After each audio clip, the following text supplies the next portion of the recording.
wants you to feel small. Maya Colesat wants you to feel small.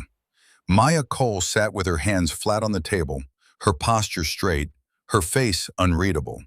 Across from her, a two-star admiral in full dress uniform opened a manila folder and didn't look up. Lieutenant Commander Cole, his voice was the kind of voice that had given orders in rooms like this for 30 years. Best long-range score in the history of the female integration program. 2 confirmed engagements in Syria, 4 in Yemen. He turned a page. And 3 of your teammates came home in bags. Maya said nothing. The admiral finally looked up. Explain to me, he said slowly, why you should still be wearing this uniform. The light buzzed. Maya held his gaze like she was holding a rifle. Still, steady, completely in control. She said nothing. Fade to black. 18 months later, the Pacific Ocean doesn't care about your past.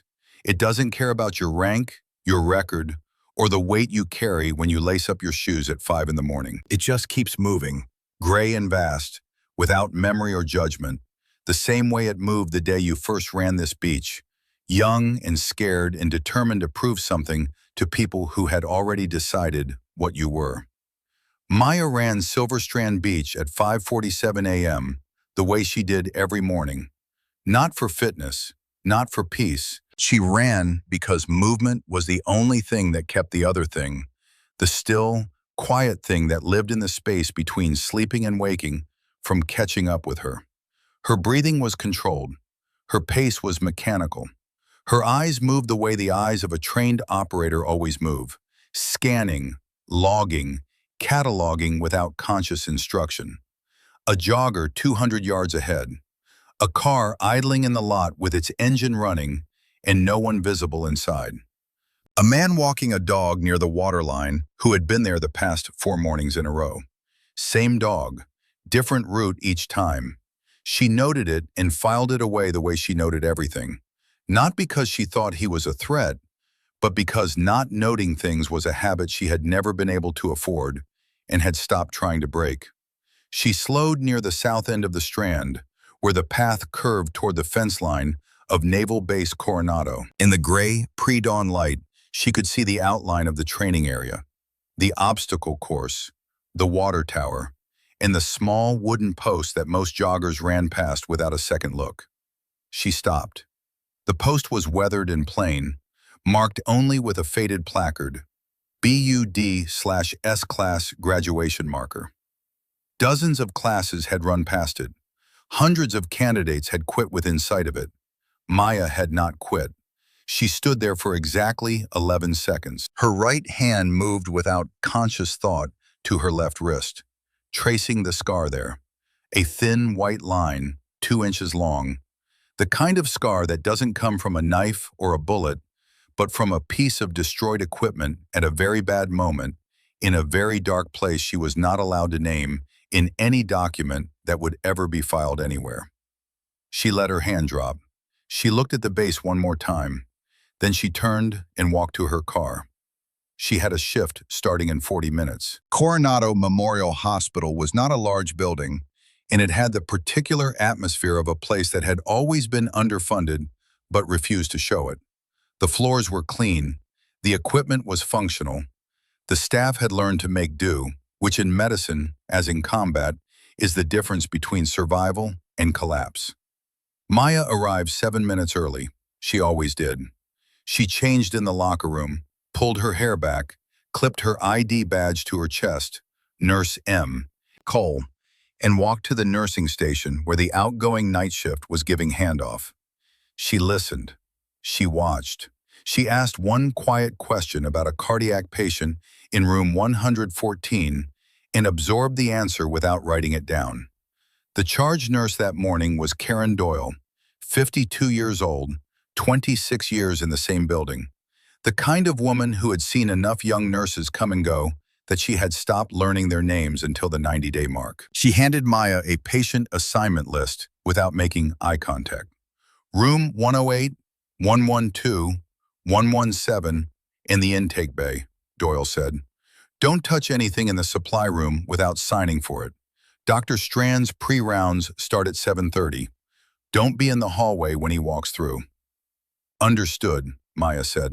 She was already memorizing the layout she had been memorizing for 5 months. Not the layout of rooms and corridors that she had committed to memory on her first shift. What she was memorizing now was the layout of behavior. Who moved where? Who talked to whom? Who arrived early and who lingered late, and who took the same route through the building every single day because routine was comfortable and comfort made people careless. Dr. Victor Strand walked into Coronado Memorial at 7:28 a.m., 2 minutes ahead of his own schedule, because men like Victor Strand did not operate on other people's timelines. He was 61 years old, with white hair cut close to the skull, and a build that had not gone soft the way most men's did after 60. He walked with the measured, deliberate stride of someone who understood that the way you moved through a room communicated something about you before you ever opened your mouth. He had learned this a long time ago, in a different kind of room, wearing a different kind of uniform, managing a different kind of inventory. He did not look at Maya as he passed. She noted that. Most new staff got at least a glance from the department chief on rounds. A look of assessment, even a dismissive one. It was human nature. You checked your environment, you logged the new variable. Strand didn't look at her, which meant one of two things. Either she was so entirely beneath his notice that she genuinely didn't register as a variable worth logging, or he had already looked, carefully, before she ever arrived. She kept her face neutral and continued her rounds. His name was Tony Sulecki, and he had been working as a hospital orderly for 6 years, which was long enough to establish a hierarchy in his mind that bore no relationship to the actual organizational chart. He was 6'2", 230 pounds, and carried the particular kind of confidence that comes not from capability, but from never having been seriously challenged by anyone who knew what they were doing. He found Maya at the supply cart at 8:15 a.m. "You're the new one," he said, not a question. "That's right," Maya said. She was counting bandage rolls with the focused attention of someone who found the task genuinely interesting, which was a skill in itself. "You're in Carla's old spot. Carla lasted 2 months. He leaned against the wall in a way that was designed to take up space, to make the corridor feel smaller than it was. "Just so you know how it works around here," Maya counted the last bandage roll. "I appreciate the context," she said. There was nothing hostile in her voice. There was also nothing accommodating. It was a flat, even tone. The tone of someone who was not afraid and was not performing the act of not being afraid, but simply had more important things to do than engage with whatever this was.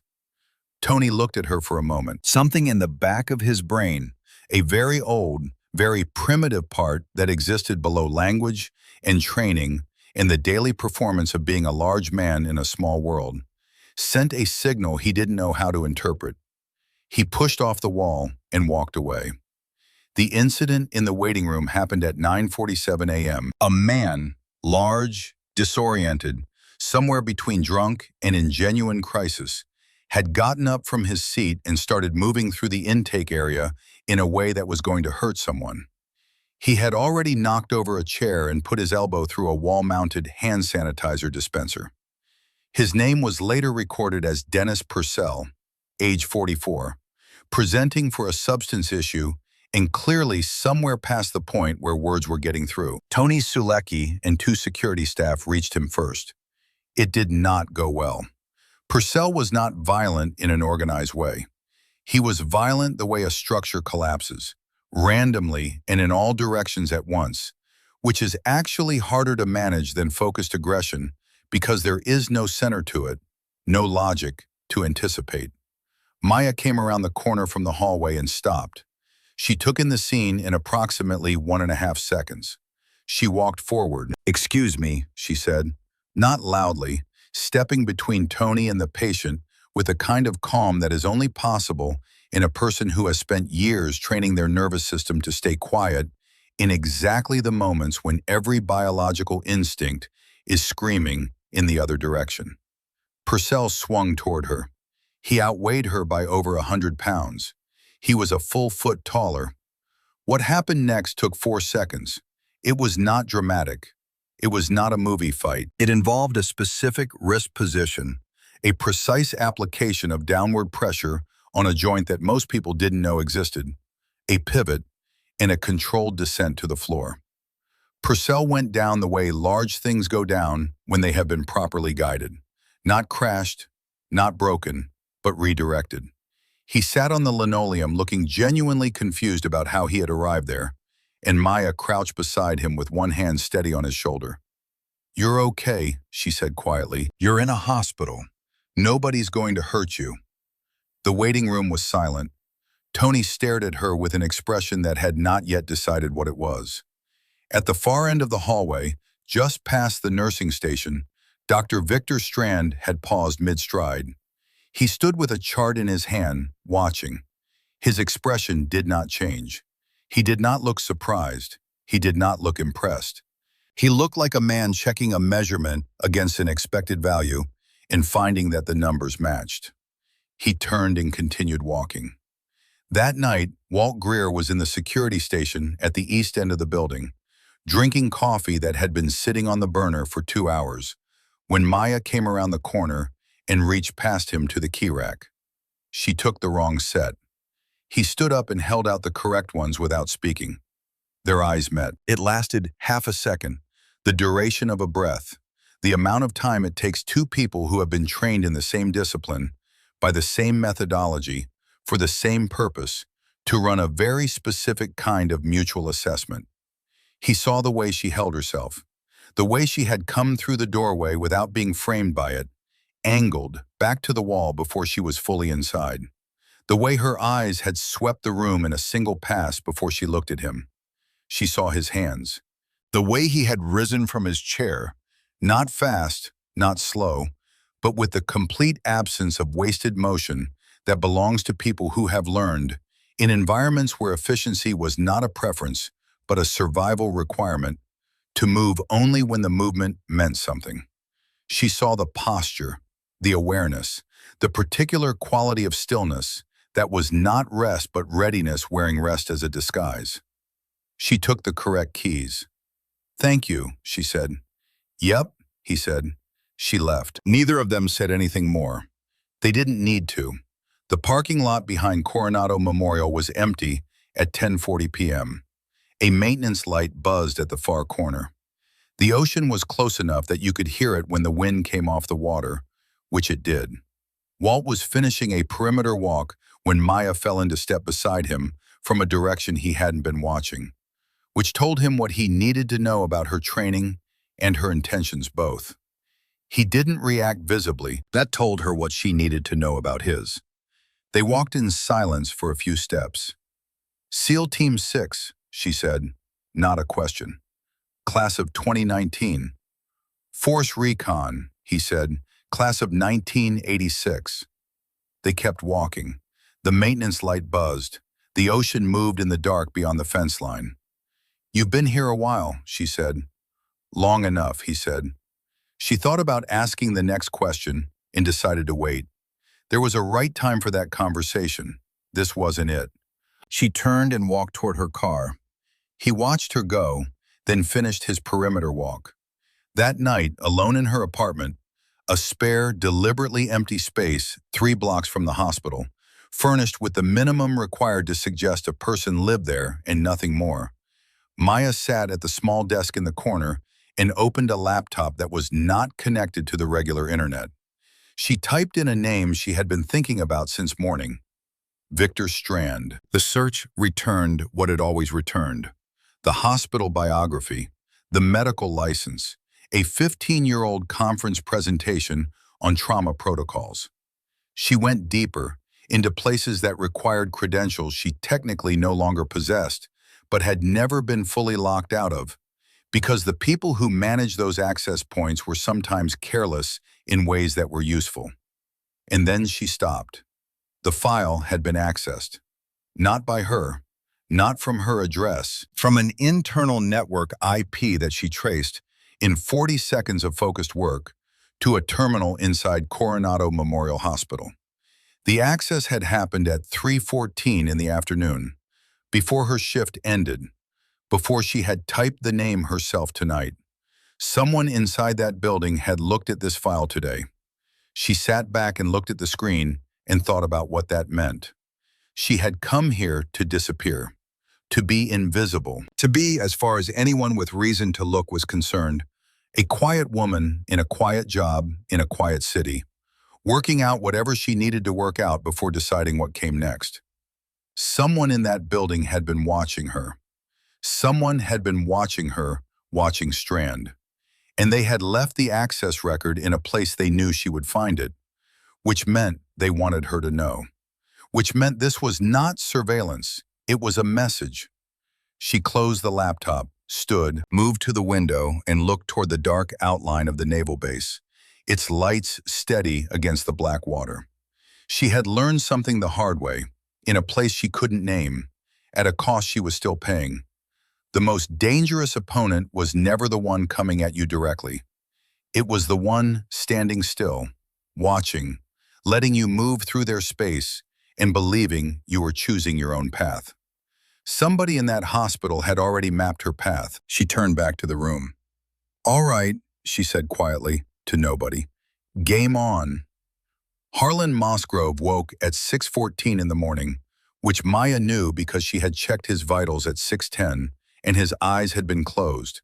And when she returned 4 minutes later to adjust his IV line, they were open and fixed on the ceiling with the particular focus of a man who has just made a decision he has been postponing for a long time. She moved to the side of the bed without hurrying. She checked the monitor.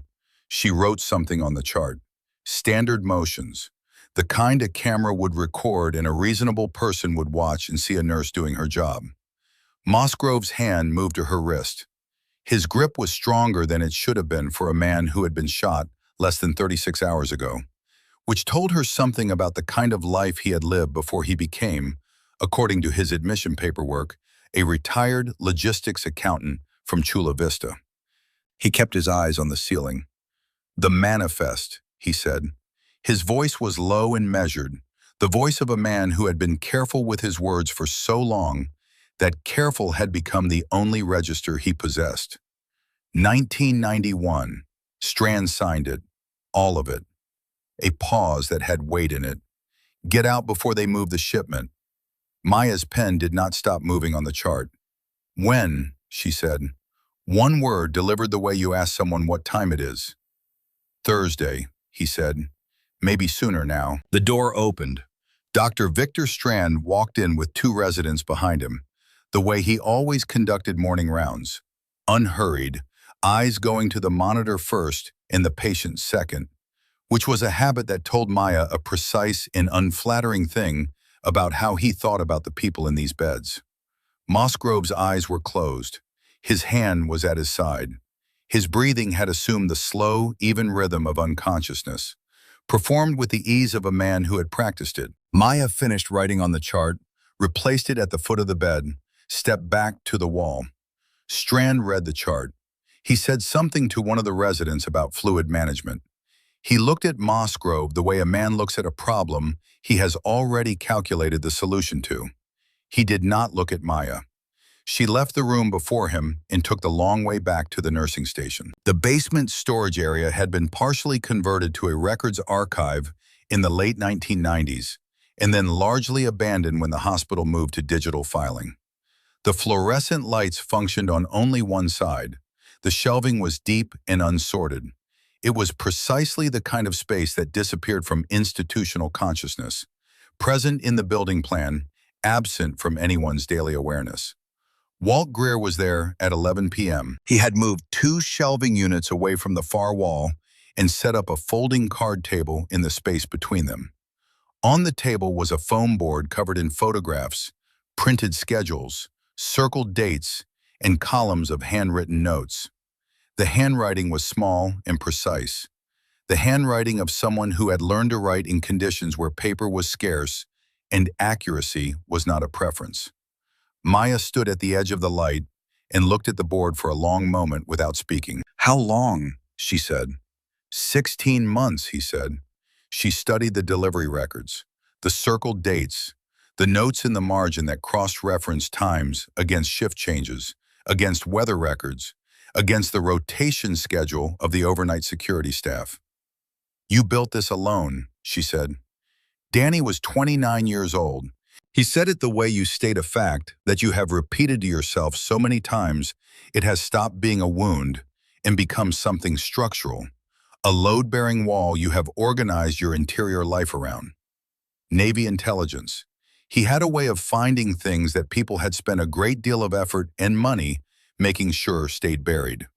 That's what got him sent to Yemen. That's what got him killed.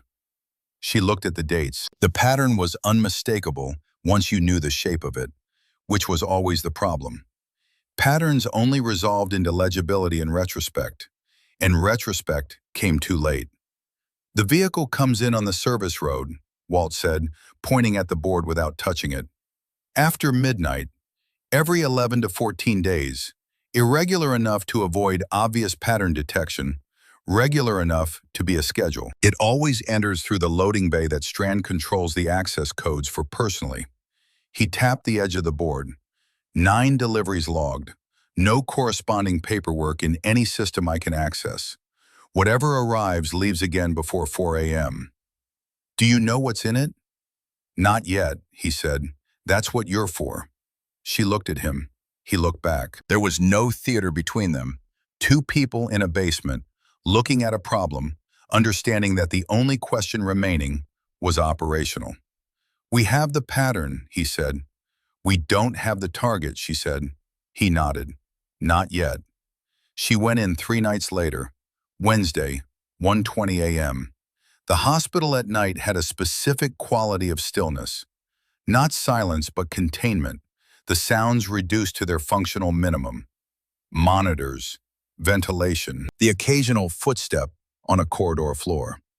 Maya moved through it the way she had been trained to move through occupied environments, not fighting the ambient sound but using it, letting her own movement disappear into its rhythms. The loading bay access required a key code she had retrieved from the facility's maintenance schedule, which lived on a shared network drive behind security that was adequate in the way that most institutional security was adequate, designed to stop the people the designer had thought to think about, and no one else.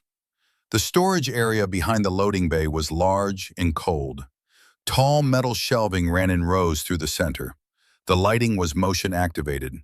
She did not trigger it. She moved down the rows using a small, red lens flashlight, working systematically. Most of what she found was exactly what the label said it was. She moved past it. The second row was different, not dramatically. The boxes looked correct, standard medical supply packaging, properly labeled, neatly stacked. But she had spent enough hours in logistics environments to know the difference between a box that weighed what it should and one that did not. She lifted a corner, pressed the sides, listened to what the cardboard said under pressure. Wrong weight, wrong density, wrong sound. She opened 3 boxes in a way that could be resealed. Inside the first was what the label promised. Inside the second, beneath a layer of legitimate product, was a false bottom. Beneath the false bottom were components she identified immediately and completely. Detonator components, commercially sourced but modified in ways that required training unavailable in any civilian context.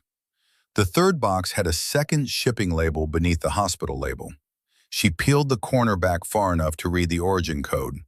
Ramstein Air Base, Germany, stamped 14 months ago. She photographed everything, replaced everything exactly, resealed, restored. The entire process took 11 minutes. She was moving back toward the door when the lights came on. Not the motion sensors, the full room lights, switched from the panel beside the door, which meant a hand on the switch before anyone walked in. 3 men. The 2 on the flanks were positioned with the practice spacing of people who had rehearsed this specific geometry in specific rooms. They were armed. The man in the center was not. He was 41 years old, broad through the shoulders, with a jaw that had been broken at some point and healed at a slight angle. He wore civilian clothes. His hands were at his sides and his face carried the particular stillness of a man who had made enough compromises that the cost of each new one no longer required calculation. Maya had last seen that face in a photograph taken 3 months before Yemen. His name was Reed Calloway. He was supposed to be dead. The official record was clear on this. Petty Officer First Class Reed Calloway, SEAL Team 6, killed in action, March 2022. There had been a service, a flag, a plaque at a base she was no longer permitted to visit. He looked at her without surprise, without apology, without the performance of either. "Maya," he said. She said nothing. "You should have stayed gone," he said. "So should you," she said. What happened in the next 4 minutes was not a fair fight, which was fine because Maya had never been interested in fairness as a concept. She was interested in outcomes. She put the first man into a shelving unit at an angle that used the unit's weight against him and removed him from the equation for the duration.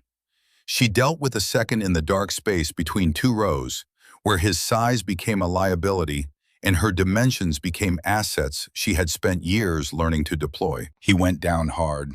That left Calloway. He was good. She had always known he was good. They had trained together, run the same courses, pushed through the same water at the same temperature, with the same instructors telling them both that they weren't going to make it. He knew how she moved. She knew how he moved. 2 people attempting to solve the same problem from opposite sides of it. She won. Not cleanly. A hit to her ribs that she noted and filed under costs to be managed later. But she used the imbalance it created in him to put him against the wall, with his arm at an angle that made further resistance a matter of choosing pain, and she held it there until his body made the decision his will hadn't. He stopped. She held the position for 3 seconds after he stopped. Discipline. Then she let go. She looked at him. He stood with his forehead against the wall, breathing. She did not kill him. This was not softness. It was calculation. A dead man answered no questions, and she had questions that mattered more than resolution. She was back in the main corridor 4 minutes before the scheduled security pass. She knew now who had accessed the Strand file from inside the hospital network. It had been Calloway. He had known she was there for weeks. Strand had told him, which meant Strand had known too, which meant the confirmation she needed was already complete. Her presence hadn't surprised them. It had been anticipated and permitted. She had been allowed to find what they wanted her to find for as long as it served them. The difference between her and the person who had designed that plan was that she had no intention of stopping where she was expected to stop. Harlan Mossgrove was gone by morning. The system recorded him as discharged against medical advice at 3:40 a.m. The signature on the discharge form was close, but not correct in a way that only registered if you were looking for it. She found Walt in the basement at 7 a.m. before her shift began. He handed her a small USB drive without speaking. "He left this 2 days ago," Walt said. "Told me if he disappeared to give it to someone he trusted." A pause. "Took him a while to find someone." She plugged it into her secure laptop. 73 pages. Scanned from an original handwritten document, indexed in the front by hand, organized by category and date with the methodical precision of someone who had maintained this record for a very long time and understood exactly what it was worth. It was the Desert Storm Logistics Manifest. Not the official version, which had been redacted and restructured into an accounting document designed to make numbers balance that were never going to balance honestly. This was the document that had existed before the official version was created to replace it. The record of what had actually moved, what had actually arrived, and what had never been logged as leaving. 847 items. Weapons, ordnance, tactical equipment, logged in, never logged out, reclassified on paper as destroyed or lost in transit, carried into whatever supply chain came next, including 12 SMAW-NE warheads, shoulder-launched, novel, explosive. The kind of ordnance that could reduce a reinforced structure to rubble and had no business traveling a route that ended at a hospital loading dock in National City, California. At the bottom of the last page, in the signature block reserved for the supervising logistics officer, was a name she had been looking at for 5 months without fully understanding. Colonel Victor Strand. She sat with that for a moment. The fluorescent light hummed. Above her, the hospital was beginning its morning. The sounds of breakfast trays and shift change, and the ordinary, essential work of a place dedicated to keeping people alive. She took out her encrypted phone and dialed the number she had been given for operational necessity. "I have Strand," she said when the line connected. "Full manifest. Desert Storm origin. 12 SMA-1 confirmed in current inventory." She paused. "I need authorization to move." The silence on the other end was longer than it should have been. "We know about Strand," the voice said. She waited. "We've known for 18 months. Stand down. That is a direct order." She kept her voice level. 18 months and no action. "Because he is not the objective. He is the thread. We pull him now, the rest of the network goes underground for another decade." Another pause. And in the quality of that pause was something she recognized, the sound of a person choosing their words around what they actually meant. "You were placed in Coronado for a reason. You are part of a larger operational structure. You have always been part of it." The room was very still. "You put me here," she said. "The placement was strategic. October 2023. You were selected because your presence would accelerate Strand's timeline and provide a cleaner intervention window." She had believed she had made this choice herself. The quiet apartment, the hospital job, the morning runs. She had believed that someone had looked at a damaged operator who needed to step back from the world and had helped her step back. She had believed the assignment was real, that the disappearing was hers. She had been the bait.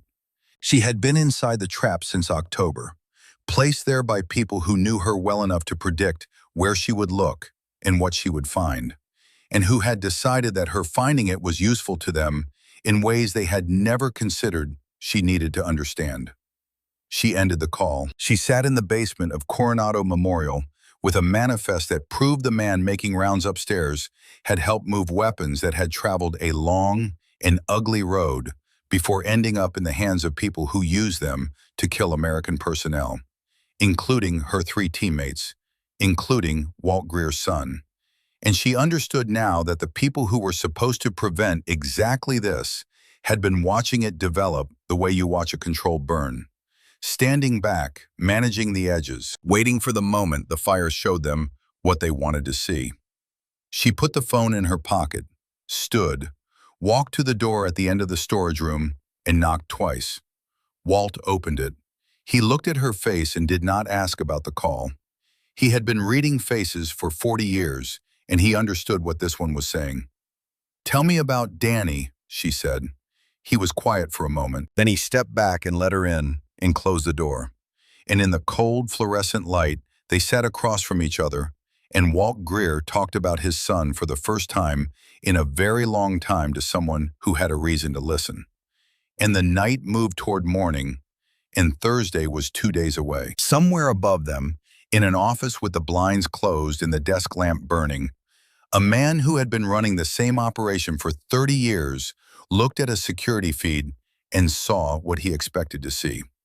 He thought he knew how this was going to end. He was wrong. Walt Greer had a way of sitting that Maya had noticed on their second conversation and stored without comment. He sat the way men sit when they have learned that stillness is not the absence of readiness, but its highest expression. Back straight, hands visible, weight distributed without preference, the body cataloged and available.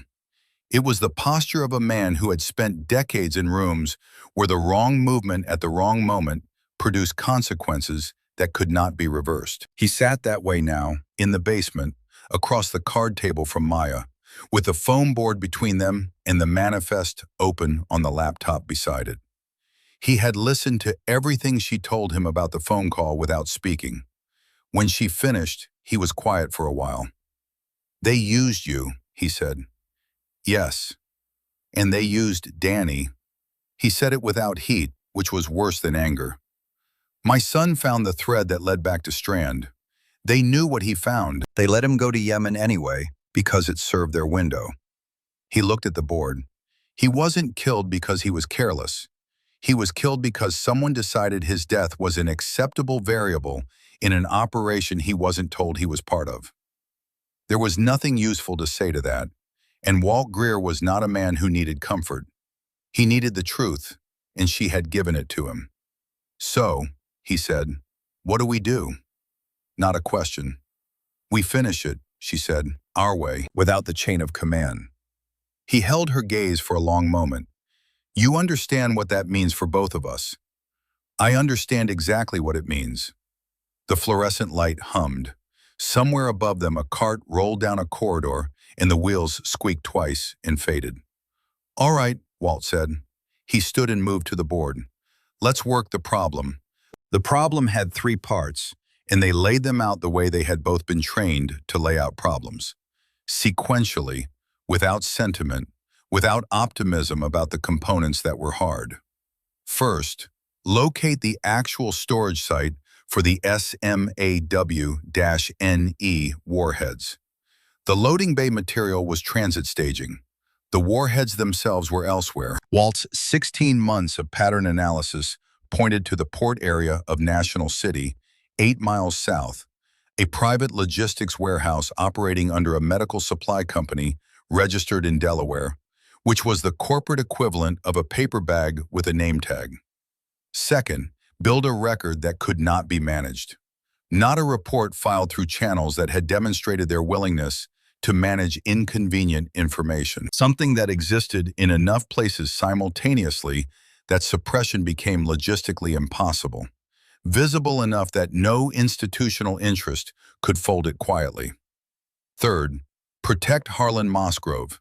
He was the only living person who had held the original manifest and could speak to its chain of custody from 1991 forward. Without him, the document was powerful but contestable. With him, it was a wall. Walt traced the delivery route one more time with his finger, not touching the paper. Thursday is the transaction date. The hospital is coordination. The actual exchange happens at the warehouse. "Strand will be there," Maya said. "Strand will be there, his people. And whoever is buying will send a representative." He paused. "Not the man himself." "No," Maya said, "not the man himself." Strand was the operation, but operations didn't run for 30 years without protection from above. Real protection, the institutional kind. The kind that came from someone with enough authority and enough tenure to close an investigation in 1994 and keep it closed across 3 administrations. She needed Calloway to give her that name. She found him at 11:40 p.m. at a motel off Interstate 5 in National City, where Walt's contact had placed him 2 days after their encounter in the loading bay. She knocked twice, paused, knocked once. Not a code, a rhythm. The kind that meant something to anyone who had trained where they had trained. A long silence. The door opened on the chain.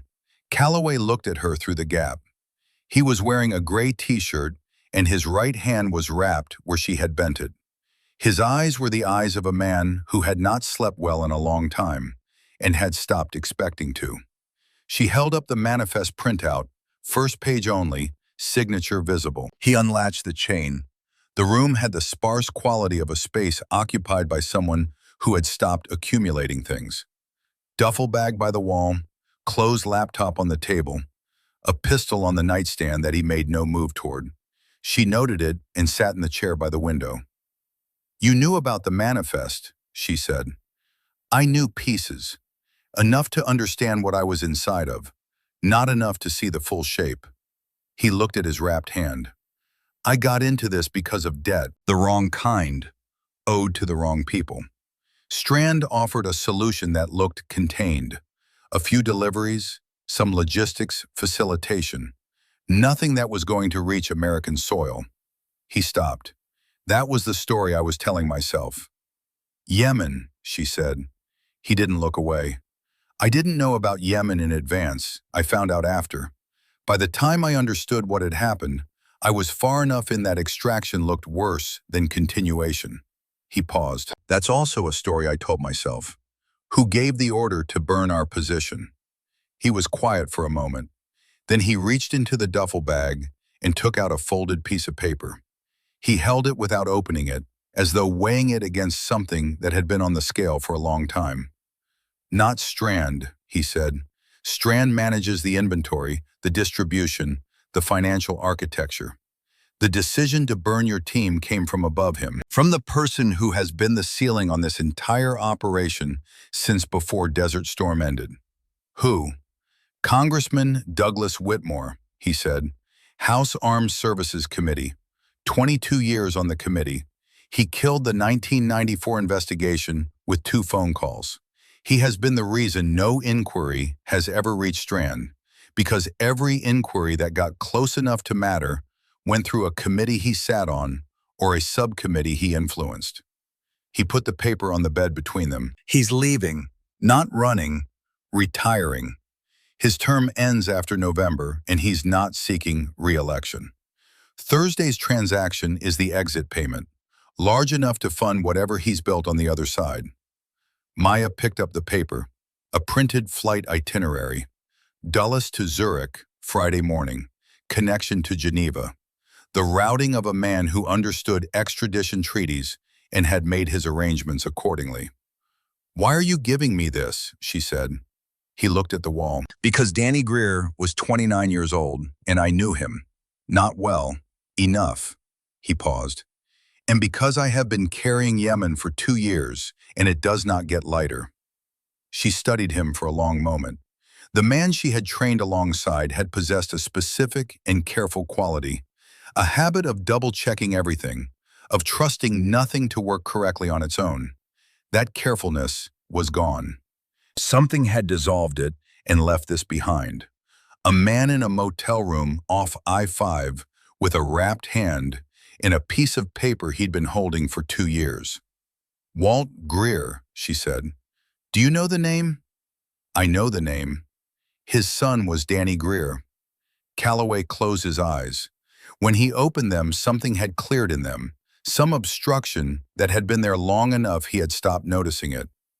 He's here? 16 months.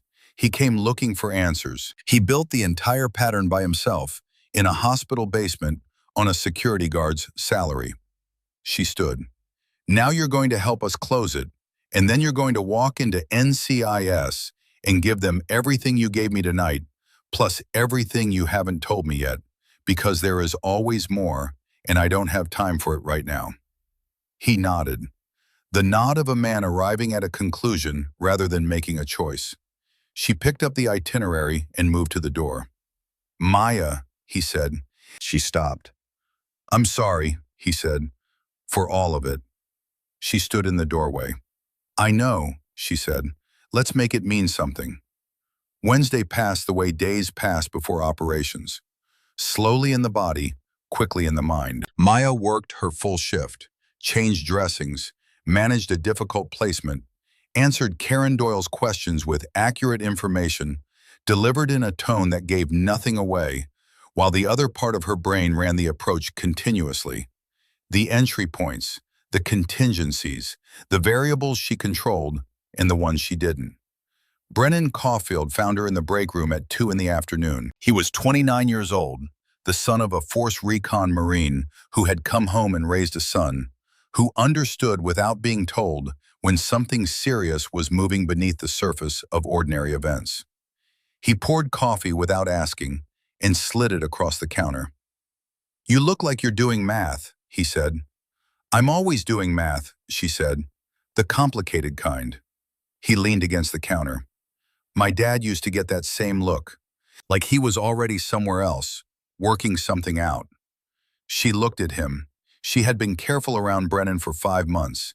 The specific care you take with people you respect, which is different from operational caution and more demanding. He was good at his job for the right reasons. His father had been decorated twice and had come home carrying things that never fully left him. And Brennan had chosen a hospital over a uniform, and she had always understood exactly why. "Tomorrow morning I need you here early," she said, "with your personal laptop, not the hospital system. I need you to be willing to record something and not stop recording regardless of what you see. And I need that recording to reach 3 separate destinations before you do anything else." He was quiet for a moment. "I can't give you the full picture tonight," she said. "I can tell you it matters. And I can tell you the people who should be handling this have decided not to, which means it falls to the people who are willing." He drank his coffee, set the cup down. "What time?" he said. 5:30, loading dock level. Walt will be there." He nodded and left. Maya finished her coffee and went back to work. Walt had located Harlan Mossgrove the previous day, found him in a cash-only motel in Chula Vista through a contact he'd been cultivating for 14 months, a former NCIS field agent named Nell Abernathy, who had been running her own parallel investigation into Strand's financial structure before she went dark 6 weeks earlier. Walt had found her in a storage unit off the 54, alive and operational, with 16 months of financial documentation and an NCIS duty officer's encrypted intake address memorized. She had asked only that someone make sure the record reached daylight. Mossgrove was already secured with Walt's contact before Maya entered the warehouse Thursday morning, which was the only reason she could walk into that building with her full attention on the problem in front of her. Thursday began at 4:40 a.m. when Maya's phone buzzed twice. Walt's signal, in position. The National City Warehouse was a flat, wide building behind a chain-link perimeter that looked sufficient until you understood that sufficient was not the same word as effective. Walt had identified 3 entry points over the previous week. Maya took the northwest corner, where the fence line met a drainage culvert wide enough for someone of her dimensions moving at the right angle. She came up on the building's blind side. There was always a blind side. The people who installed surveillance systems designed them for the threats they had imagined, and the only skill that mattered was anticipating the threats they hadn't, through the utility access. The interior was wide and cold and smelled of salt water and metal, and the particular odor of military-grade materials stored too long in a civilian space. 12-foot ceiling, central open area, 11 crates stacked in a configuration she recognized from the geometry alone. The specific way ordnance gets staged when it's meant to move quickly, and the people moving it know what they're handling. She photographed everything. Then she moved to the ventilation shaft access on the far wall, which she had identified on the building schematic Walt had pulled from county records, and climbed to position. She was 7 feet up and settled when Calloway came through the south entrance and moved to the east side without a word. Then Brennan, entering from the northwest exactly where he should be, laptop open and running, wearing the expression of a young man who has decided to do something that will change him and has made his peace with the change. Walt came in last from the north, moving through the pre-dawn dark with the unhurried, absolute economy of a man for whom this was not a new kind of room, and whose bad knee had never once been offered as a reason to stop. He took position in the shadow of the east shelving. They waited. At 6:17 a.m., the main doors opened. Strand entered first, the behavior of a man whose primary need in any room was to see it before anyone else could shape it. 6 men came in behind him, spaced with the distribution of people who had done security work where the consequences of poor positioning were measured in bodies. They moved to the crates, a tablet produced, serial numbers checked against a list. A phone call made and concluded with a single nod. The buyer's representative arrived 4 minutes later through the south door. A man in his 50s in civilian clothes, carrying a hard case of the kind used to move financial documentation that was meant to move large amounts of money without leaving trails useful to anyone who might later want to follow them. He shook Strand's hand, They spoke over the crates in the low, specific tones of men conducting a transaction they had conducted versions of before. On his laptop, Brennan was streaming to 3 servers simultaneously. 1 domestic, 2 offshore, with a 4th destination queued, the NCIS duty officer's encrypted intake address that Nell Abernathy had provided from memory. The stream had been running for 9 minutes. Maya watched through the ventilation grate and calculated. She was still calculating when her phone buzzed. 1, then 2 more. Walt's signal for a complication. She looked across the room. Walt was motionless in the shadow of the east shelving, but the quality of his stillness had changed in a way only visible to someone who knew what his stillness normally looked like. Then she saw it. Through the south door, 2 of Strand's men had entered with Harlan Mosgrove between them. He was walking under his own power, but not freely, his wrists bound with industrial zip ties, wearing the clothes he had left the hospital in. He had the look of a man who had spent 2 days arriving at a point beyond fear. Not courage exactly, but the particular calm of someone who has done their accounting and accepted the balance. Strand turned when they brought him in. He looked at Mosgrove with the expression of a man closing a ledger entry. "Mr. Mosgrove," he said, "I appreciate you joining us." Mosgrove looked straight ahead and said nothing. "The USB drive," Strand said. "The copy you made in 2003. I want to know who has seen it and where the copies are." Mosgrove kept his eyes on the middle distance. Strand gave a small, practiced nod to the man behind Mosgrove. Maya was already moving, not down. She moved along the inside of the ventilation shaft to the north exit point and dropped 7 feet to the floor in a way that distributed the impact precisely and made no sound worth registering. And she came out behind the north shelving in the 3-second window between security rotations she had been timing since the men entered. Walt's voice came through the civilian earpiece, quiet and steady. "He's buying time. Mosgrove knows someone's coming." She came around the shelving and stepped into the open floor and said, clearly, "Dr. Strand." 40 feet of concrete between them. Every head in the room turned. Strand looked at her with the rapid, complete assessment she had been watching him perform for 5 months. And then something small shifted in his face. Not surprise, not fear, but the specific micro-expression of a man whose calculation has just encountered a variable he had not weighted correctly. "Nurse Cole," he said, "this is unexpected." "Lieutenant Commander Cole," she said, "retired." She held his gaze. "And no, it isn't." He studied her for a moment. His 6 men had repositioned. She tracked them without moving her eyes from his face, the way she had been trained to manage multiple spatial variables without telegraphing the tracking. 2 to her left at 15 feet, 2 behind Strand at 20, 1 by the door, 1 not yet relocated, which was the variable that mattered most. "How long have you known?" he said. "Long enough," she said. "And what is it you think you're doing here?" "I'm giving you the opportunity," she said, "to look at that camera."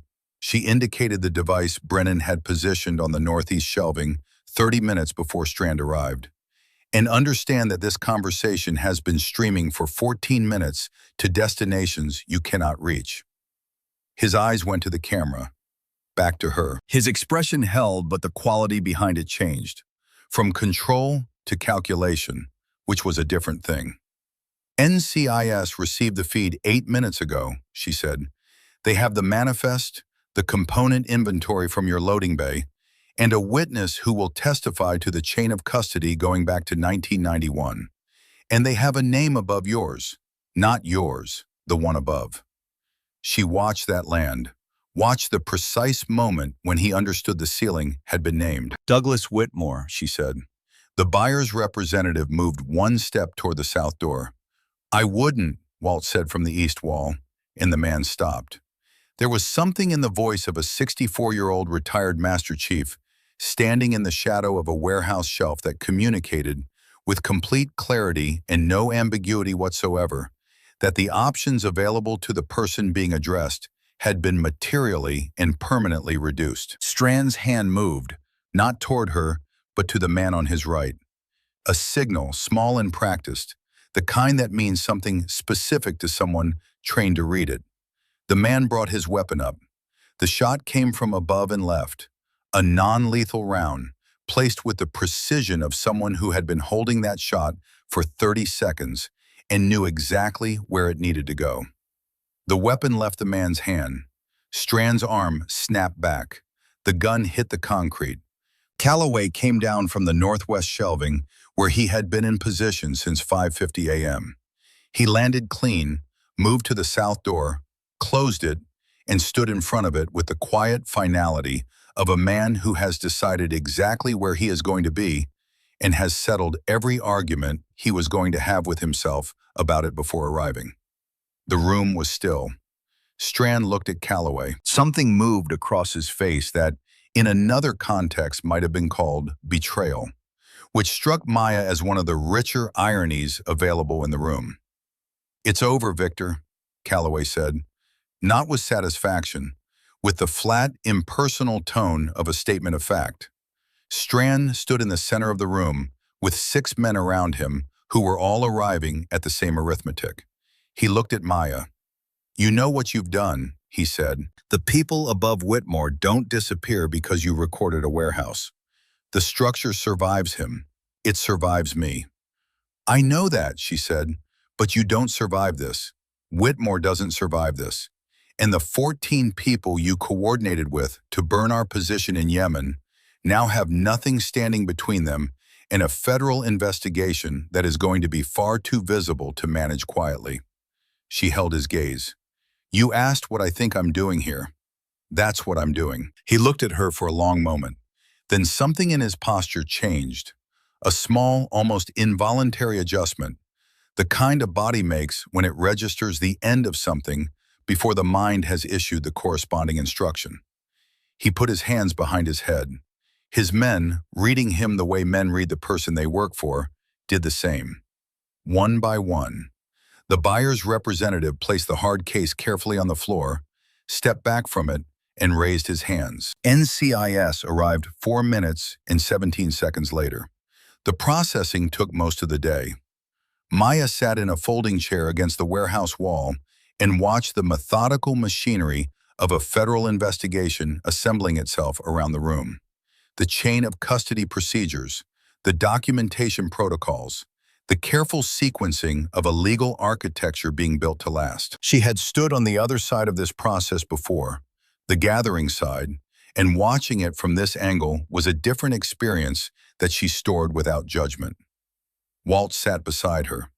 He had been beside her since the NCIS vehicles arrived, and he remained there without fidgeting, watching the proceedings with the attention of a man who had been waiting a very long time for a specific thing to happen and was not going to diminish it by looking somewhere else. At 2:40 in the afternoon, the senior NCIS agent came to them with a phone. "Congressman Douglas Whitmore," he said, "was detained at Washington Dulles at 11:52 this morning, attempting to board a flight to Zurich. He is currently in federal custody." He paused. "The flight itinerary provided by your source was accurate." He glanced toward Calloway, who sat across the room with 2 agents and a legal counsel, not looking up.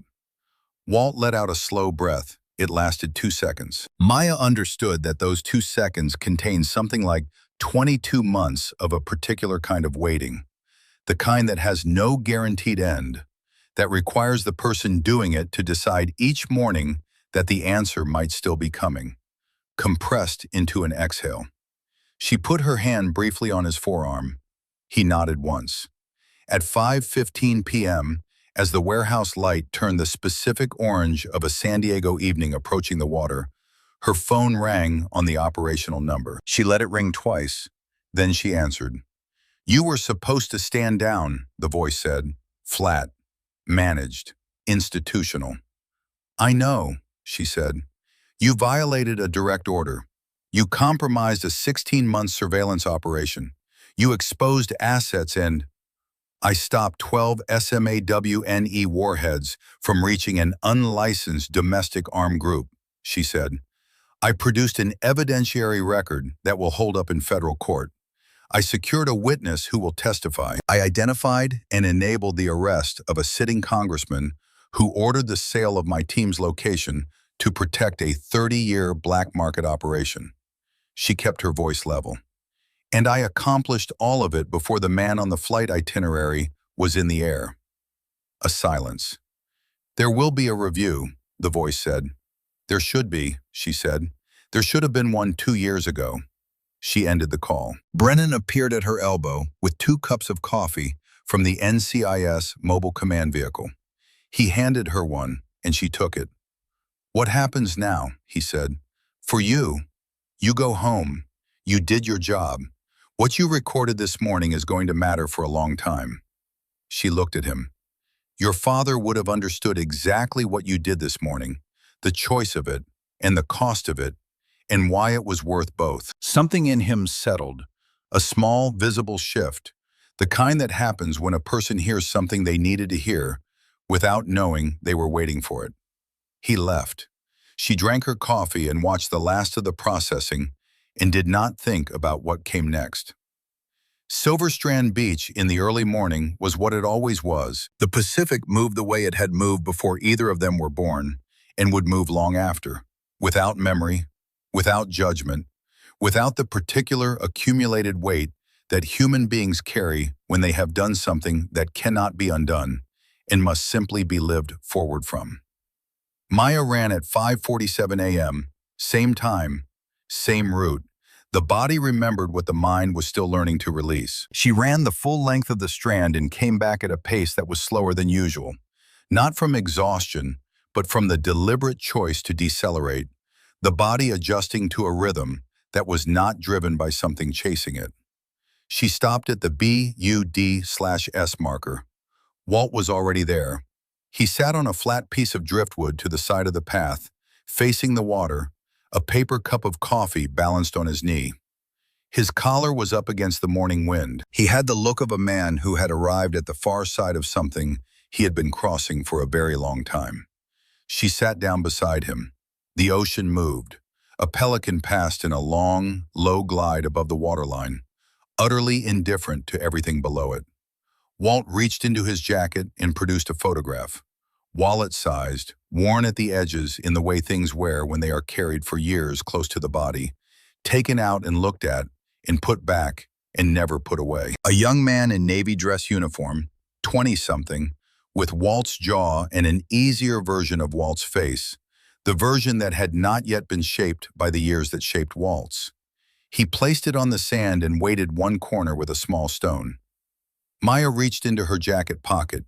She took out 3 quarters, old ones, worn smooth by circulation, and placed them in a row beside the photograph. She did not explain. She didn't need to. They sat together and let the morning move around them. I'm going to retire, Walt said, for real this time. What does that look like? She said. He thought about it. I don't know yet. I haven't had to think about it seriously before. He drank the last of his coffee and set the cup down in the sand. What about you? She looked at the water.